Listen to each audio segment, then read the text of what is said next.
Well, labor unions have suspended their planned strike action slated to commence tomorrow over the scrapping of petrol subsidy by the federal government. It follows talks between government officials and organized labor representatives in Abuja. Our State House correspondent Oshiomhole reports.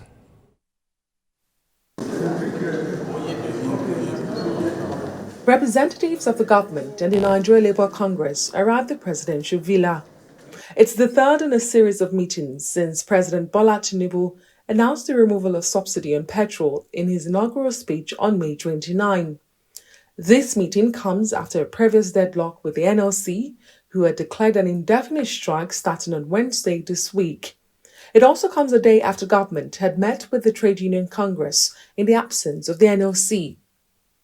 After hours of deliberations, a recess was taken to consult with the National Executive Council of the NLC. However, the arrival of members of the Trade Union Congress, led by its president, signaled the continuation of the marathon meeting. After over 6 hours, Speaker of the House of Representatives discloses the outcome of the meeting in a 7-point resolution to include the establishment of a joint committee to review proposals for wage increase, as well as the review of the World Bank Finance Cash Transfer Scheme. As you are aware, the $800 million loan did not really capture the low-income government workers. So we basically will be talking about how to include them in that scheme. 3, the federal government, the TUC, and the NLC to revive the CNG conversion program earlier agreed with labor centers in 2021 and work out detailed implementation and timing. 4, the labor centers and the federal government to review issues hindering effective delivery in the education sector and propose solutions for implementation.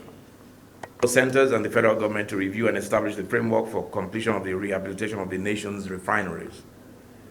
6, the federal government is to provide a framework for the maintenance of roads and expansion of rail networks across the country. All other demands submitted by the TUC, and that's the 7th, all other demands submitted by the TUC to the federal government will be assessed by the joint committee. Consequently, ladies and gentlemen, the parties agreed as follows. 1, the NLC is to suspend the notice of strike forthwith to enable further consultations. 2, the TUC and the NLC to continue the ongoing engagements with the federal government and secure closure on the resolutions above. And finally, the labor centers and the federal government to meet on June 19, 2023, to agree on an implementation framework. On his part, the NLC president explains their shift in demanding a reversal of the petrol price hike and calling off the planned strike. You can see that nothing is yet in concrete terms. So at a joint date, we'll go into more specifics to make sure this knotty issue is resolved. We have come with a more concrete reality and framework and alternative. The CNG alternative is better than the price even before the increment. In the midst of the meeting, the National Industrial Court issued a restraining order against the organized labor from embarking on any form of strike, a ruling that the NLC president claimed to be unaware of. Oshiomhole, Arise News. Well, who better to talk to us other than someone who knows all about the labor union? I have with me in the studio a former president of the Nigeria Labour Congress, former governor of Edo State, and currently senator-elect representing Edo North Senatorial District. He's also a member of the federal government's teams negotiating with labor unions. Oshiomhole, good to see you and thanks for your time. Thank you, my brother. Well, just at this time, you're on the other side, on the side of the government. So when people saw you in that, many were excited that perhaps someone who understands labor matters and the issues have come to the table. Now, speak to us on what went down on the day first. because the strike is no more, so we're likely to have a smooth running by tomorrow. Yes. Well, I think, thank you very much. There's no denying the fact that I think for the first time, one area that I hope will be sustained, and government will also sustain other areas in which promises were made. I think every Nigerian that voted for any of the three leading candidates, namely the President Tinubu, the two former candidates, Mr. Peter Obi and Atiku Abubakar, all three agree that subsidy have to go. And they all said they will take it out the first day. And I think for the first, so if a candidate had the courage to promise that he's going to do something, and you went ahead and vote for the candidate, I would take that to mean endorsement of the policy. And I think for good reasons, because it is no longer clear if the numbers that are thrown around in the name of subsidy, if they are not just another word for fraud by a number of players in the sector. And over the years, we have had to deal with these issues. And when we are told that we spend this 6 to 7 trillion, in fact, this year's budget was even more frightening, that you were going to spend 6 trillion in the first half, which means it could be as high as 12 trillion for the 12 months. So, in a sense, therefore, we can say that the president had a mandate to do what he had done, because people voted knowing fully well that he did say that it wouldn't make sense to sustain the subsidy. However, that is not to say that Nigeria voted for hardship. No. It is not, it shouldn't be misinterpreted. Nigeria voted for candidates who promised to withdraw the subsidy, and I believe on the understanding that they will put in place a set of policies that will deal with the unintended consequences, unintended but nevertheless inevitable consequences of hacking the price of a product that is central to the workings of the economy and living standard of the people. Now, I think the shock of my colleagues in organized labor is understandable. That, so this thing is gone. So what do we do? And how people react to shocks varies from one to the other. And I think that may explain why the NLC decided to give ultimatum, at least to show the seriousness that they attach to it and the huge consequences, social consequences, that the policy entail. And of course, the TUC shares the same level of shock, but we were able to have a conversation nevertheless. But what is obvious in the course of those conversations is that NSC and the TUC both discovered that government recognizes that withdrawing the subsidy has its gain, it also has its pains, and that government will do something and is ready to do something to address or ameliorate the shocks and the discomfort that the withdrawal of subsidy will inevitably have on a segment of society, particularly the most vulnerable group. And I think once they recognized that government was ready to listen, not just listen, to do something, the common sense prescribed that you allow time for discussions to take place, because neither the NSC nor the TUC and I dare say even the president would not like to impose a solution, even though he has sets of solutions he thinks are suitable, because the social partner must have a dialogue. There must be a sense of ownership of whatever solution that I eventually arrived at. That's why I think that there was the fears of the Central Labour Movement was addressed. Let me jump in here and cut you short. Now you mentioned the president. I'm already short. She could be short. Well, let me cut you there. Now you talked about the president, and I know that you're quite close to the president, and for many who saw you on the day will be asking, what's the conversation you've had with the president Because once upon a time, Nigerians will not forgive us if we don't ask you the question. Once upon a time, you were on the other side of those who believed that subsidy should stay. The president and many of his followers believed the same. So in your conversation with the president, what changed? Now, let me speak for myself. And I think those who know me well will not really remember the fact that I provided leadership in ensuring that government did not withdraw subsidy, particularly during President Olusegun Obasanjo. Then the macroeconomic environment was totally different. And the numbers were ranging between 20 billion, 30 billion, 40 billion a year, representing no more than 5 to 10% of the total annual budget. Now you are talking of a situation in which the federal government commitment to servicing debts is already almost in excess of its total revenue. And so even to pay normal wages, federal government has to resort to borrowing, whether borrowing from external, internal, or through ways and means. Then, on top of that, you now have to borrow or resort to those other measures to fund subsidies. So it's no longer the same situation. And one thing those who are close to me know is that I am not a doctrinaire person. I am a pragmatist. I recognize the fact that we live in a very dynamic environment.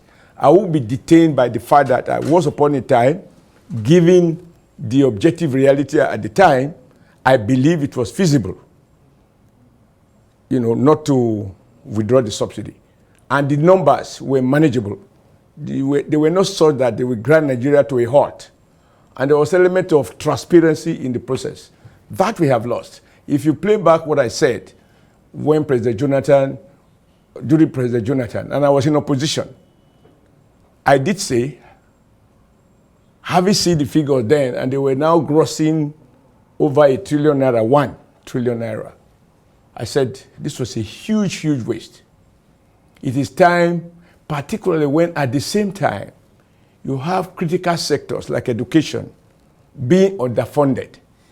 And when you talk to those responsible, they tell you it's not that they are averse to funding education, or they do not understand that underfunding education is to mortgage our future. But that, and they ask the question, where is the money? You can't give what you don't have. And so, now over the years, it has become a tradition that Nigeria accepts that children of the rich are in school, with the academic calendar respected, but those in public, federal government and state government-owned universities sometimes spend 7 years, 6 years for a 4-year degree program. What is the issue? Because government is unable to meet its obligation. The last strike was particularly revealing. I watched the Labour Minister of State for Labour, Keyamo, saying that what ASU was asking for was almost over 900 billion naira. And federal government can't afford it.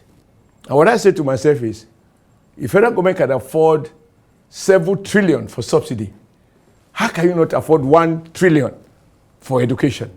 I mean, you have to get your priorities right. So I think the issue for me, talking to President Tinubu and having been involved in his campaign as Deputy Director General of the campaign, I know what we promised, that we will withdraw the subsidy, but not to impose hardship. And that is why the president, unlike any previous one, was in the forefront of saying, even before the NSC gave strike ultimatum, I am aware of the unintended consequences of this policy. Yeah. I am ready to review, take a second look at the national minimum wage. Not just minimum wage as such, but also back it up with law, so that it is justiciable if anybody fails to pay the agreed minimum wage, and take other measures. For example, the president on his own initiative believed that you can, and it is a fact, that with some creative instrument, you can increase the take-home pay of a worker, even without increasing his salaries, by reducing his tax obligation or even taking him out of the tax bracket. So there are many tools that are available. Number two, there are a couple of things government can do to deal with the supply side of transportation. In Abuja here, I no longer see those big buses carrying people. There is no city in the world where you don't have mass transit. And because they are managed by responsible corporations or governments, you don't change, the prices are not changed. I'm happy you qualified that. Responsible corporation, corporate bodies and individuals. Right. Because now, again, I recall that you did try to do something like that in Edo State to the extent that the people were excited. They named those buses after you, or Oshiomhole bus and a comrade bus. Comrade bus. But today, they have disappeared. It comes back to your concern of people that will manage them. So it comes again to the people who are also concerned. By the way, we also reached out. Our correspondents across the country spoke to Nigerians, and many of them who spoke to, agree that subsidy should go, but the palliatives, the things that you're speaking of, should be in place. But their fear is the same fear you nurse. Who best to manage them? Yeah, this is where we must support the Nigeria Labour Congress and the Trade Union Congress when they engage any of the state government who default in their social obligation.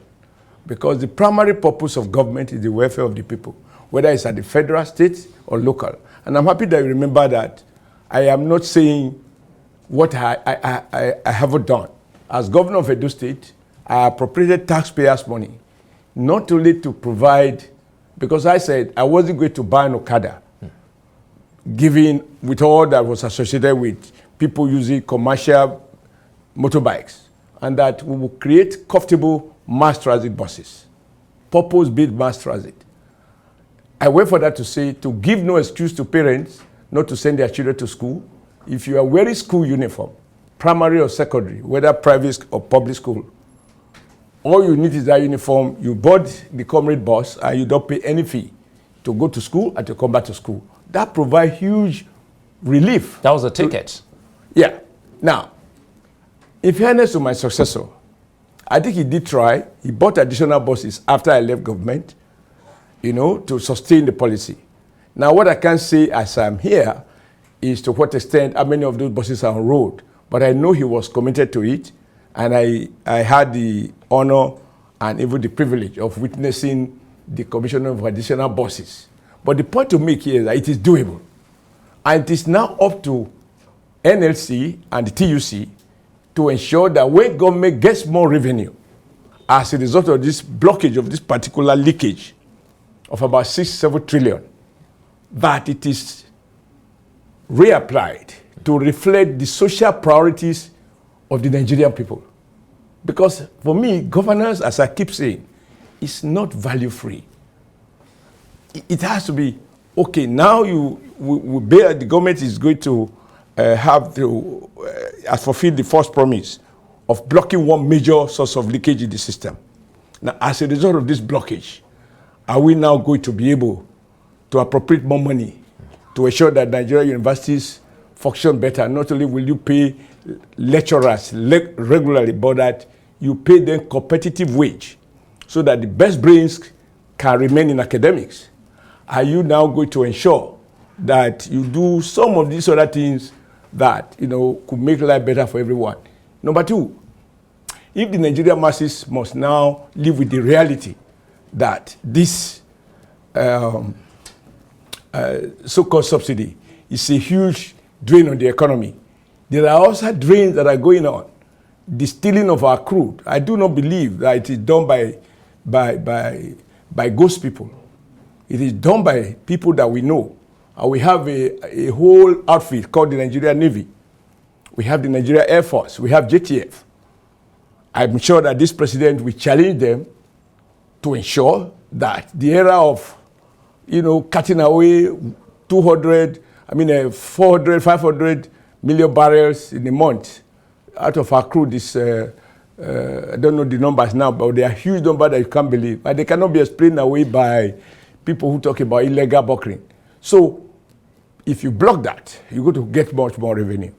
And then we're also saying government could decide to abolish reckless granting of waivers to big people. How do you mean waivers? No, what kind of waivers? There are all kinds of things. If you know what goes on in government, you will be shocked to find that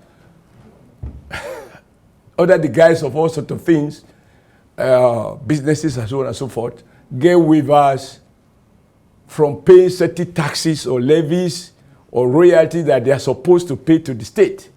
Because the Nigeria problem today is not having enough revenue. And now, good enough, this president, operating at a lower level as a governor, did everything to ensure that such leakages illegals were blocked. And part of our campaign message was that he was going to bring that experience on board at the federal level. And that's where I come in again, because, you know, Nigerians can be short, you know, when it comes to patience. For now, they're patient with the president, and many say this president is lucky. Nigerians are saying, yes, you can take away, you know, some Nigerians are saying you can take off subsidy, and they're saying we'll call off the strike, we'll wait to see what the president will give to us at the end of the day. Patience, trust, and of course, faith. How can the president ensure that these are not eroded in the days to come? You mean trust? Yes. No, I think trust, faith, and patience of Nigerians. He's very conscious of that fact. That, I mean, I watch President Sunak after, I think he was the third prime minister within 2-3 months in the UK, and he said his party has, the British people have lost confidence in the Conservative Party, including himself, as a leading member of the Conservative Party. And he said he understands that. He will work hard to rebuild the trust and to re-earn it. It has to be earned and service. I think this president is conscious of that.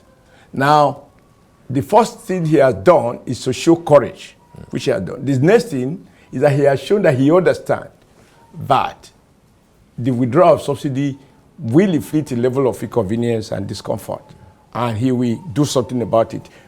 Proactively, he said, I'm willing to relook at the minimum wage, as well as some other policy instruments that will, you know, ensure that the purchasing power of people are enhanced to be able to cope with the unintended consequences. And that is one way to service it. Now we have adjourned to the 19th.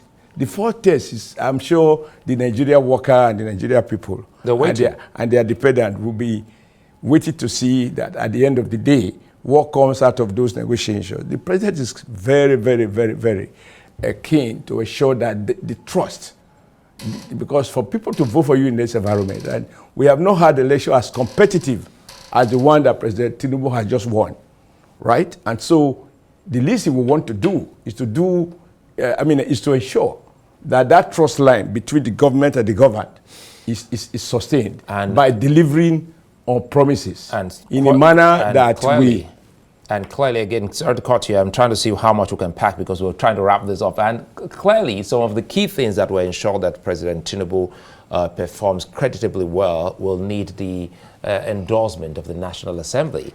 It comes back to the politics of National Assembly, even though it may not concern everyday Nigerian, is how they say it, is you people's affair. Now, speak to us about what we see. To the extent that here in Abuja, we started seeing billboards of senator-elects canvassing, and people wondered that, look, this should have been an internal affair. But speak to us, you know, seriously about the politics of the leadership of the National Assembly and where your party is headed. I think that every senator, for example, that contested election on the platform of the APC did so on the basis of a shared manifesto of the APC with which we marketed the party to the Nigeria people, and on the basis of which we were all elected in our respective constituency. And the president who tried to preside and who preside over the affairs of the country govern on the basis of those plan of action. And I believe any one of us who got elected on the basis of those plan of action, which was the basis of our campaign, would be obliged, as a matter of honor, to support any of the policies that the president will roll out that are intended to give effect to those promises. To do otherwise, in the name of any other thing, is to betray your own constituency. And in the case of the Senate, I know all of the senators. Some when I was chairman, others through some other ways. One way or the other, I know quite a number of them. And I think these are all statements. You're talking about 109 eminent Nigerians who have been governors, who have been successful businessmen, who have been, they've had their pedigree one way or the other. I don't see any of them that can be dismissed as not meaning well. Now, whatever contestation you may have been witnessing, including advertorials, which I think is good because until we get the private sector on board and we begin to see advertorials on products, it seems to me that the only advertorials now that those in the advertising business get is political. And that season we should be over, hopefully by the 13th of June. However, this is not to say I don't understand the point you are making. I was going to say that. I think as a former chairman of the APC, I can speak, not as a senator because I have not yet been sworn in.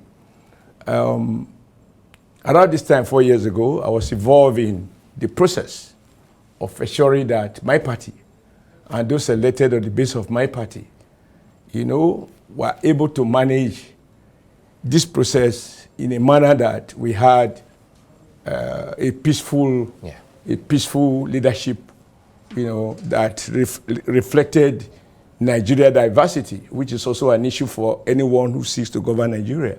I think that at the end of the day, there will be conversations at high level, not on television, and because I've been a chairman, I can't join those who want to escalate these issues. I would rather sit with my colleagues, senators-elect, and prayerfully by the 13th senators, and say, look, at the end of the day, no matter what you do, one person is going to emerge.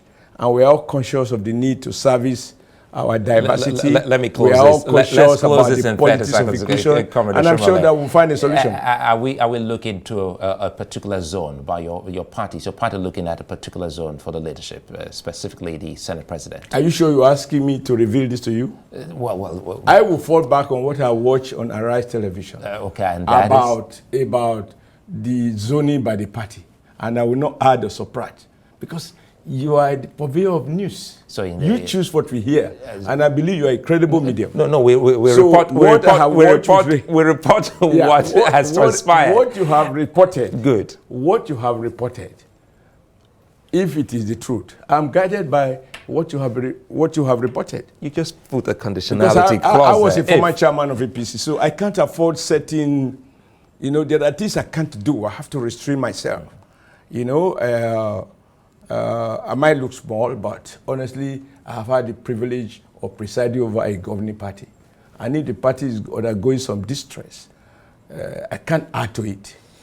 So I will make my own contribution in a manner that will help the cause of bringing everybody together, knowing that however we go about it, we can only have one Senate President, one Deputy Senate President, and every geopolitical zone, we have a principal office. I know that for a fact. Well, that's a fine place for us to leave it, Comrade Adams Oshiomhole. Many thanks for speaking with us, and we wish you well.